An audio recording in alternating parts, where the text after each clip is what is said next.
కాంగ్రెస్ పార్టీకి దక్షిణాదిలో గొప్ప విశేషమైనటువంటి రికార్డు సాధించింది. ఏంటంటే, కాంగ్రెస్ పార్టీకి సంబంధించినంత వరకు ఏదైతే భారత్ జోడో యాత్రకి విరాళాలు ఇయ్యమని చెప్పేసి ఇచ్చినటువంటి పిలుపుకి, ఆన్లైన్లో పెట్టినటువంటి పిలుపుకి దేశవ్యాప్తంగా హయ్యెస్ట్ విరాళాలు ఇచ్చిన టాప్ 5 స్టేట్స్లో ఆంధ్రప్రదేశ్ ఫస్ట్ ఉందట.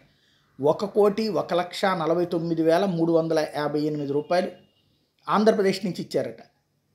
సెకండ్ ప్లేస్లో దేశంలోనే అనమాట, దేశంలోనే Andhra Pradesh number 1. Second place Rajasthan 84,99,162 రూపాయలు. థర్డ్ ప్లేస్ హర్యానా 74,27,282 రూపాయలు. Fourth place Maharashtra 40,85,221. Fifth place Karnataka, వాళ్ళు అధికారంలో ఉన్నటువంటి కర్ణాటక 33,21,336. అంటే వాళ్ళు అధికారంలో ఉన్నటువంటి కర్ణాటక లేదు, వాళ్ళ అధికారంలో ఉన్న హిమాచల్ ప్రదేశ్ లేదు, వాళ్ళ అధికారంలో ఉన్నటువంటి తెలంగాణ లేదు. Top 5లో Andhra Pradesh first place, Rajasthan second place, Haryana third place, fourth place Maharashtra, fifth place Karnataka. ఇది చాలా గొప్పగా అనిపించట్లే.